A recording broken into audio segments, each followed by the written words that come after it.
Has socialism failed because its good qualities were perverted by evil men who got in charge? Was it simply because Stalin took over from Lenin that communism went the way it did? Has capitalism succeeded despite the immoral values that pervade it? I think the answer to both questions is in the negative. The results have arisen because each system has been true to its own values. Or rather, a system doesn't have values, I don't mean that, has been true to the values it encourages, supports, and develops in the people who live under that system. What we're concerned with in discussing moral values here are those that have to do with the relations between people. It's important to distinguish between two sets of moral considerations. The morality that is relevant to each of us in our private life, how we each individually conduct ourselves, behave. And then what's relevant to systems of government and organization are the relations between people.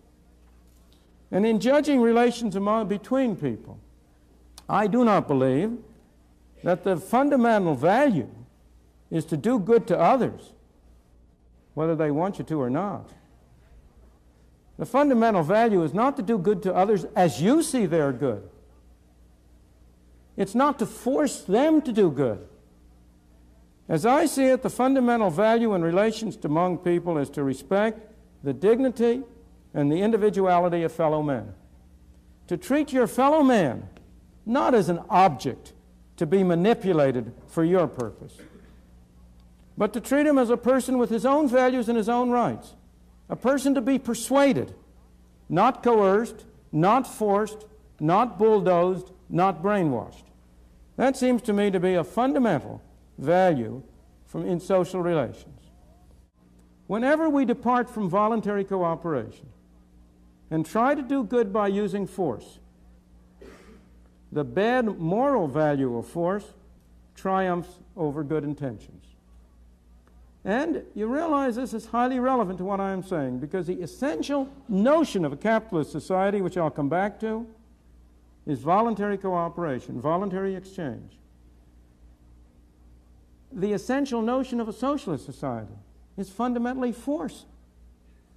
If the government is the master, if society is to be run from the center, what are you doing? You ultimately have to order people what to do. What is your ultimate sanction? Go back a ways. Take it on a milder level. Whenever you try to do good with somebody else's money, you are committed to using force. How can you do good with somebody else's money unless you first take it away from them? The only way you can take it away from them is by the threat of force. You have a policeman, a tax collector, who comes and takes it from you. This is carried much farther if you really have a socialist society. If you have an organization from the center, if you have supposed government bureaucrats running things, that can only ultimately rest on force. But whenever you resort to force, even to try to do good, you must not question people's motives. Maybe they're evil sometime, but look at the results of what they do. Give them the benefit of the doubt. Assume their motives are good. You know, there's an old saying about the road to hell being paved with good intentions. You have to look at the outcome. And whenever you use force, the bad moral value of force triumphs over good intentions. The reason is not only that famous aphorism of Lord Acton. You all know it, you've all heard it. Absolute power corrupts. Power corrupts. Absolute power corrupts absolutely. That's the whole aphorism. That's one reason why trying to do good with methods that involve force lead to bad results. Because the people who set out with good intentions are themselves corrupted.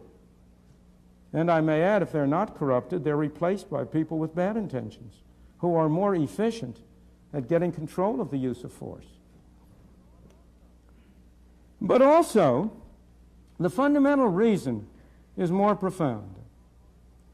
The most harm of all is done when power is in the hands of people who are absolutely persuaded of the purity of their instincts, of their and the purity of their intentions. Thoreau says that philanthropy is a much overrated virtue. Sincerity is also a much overrated virtue.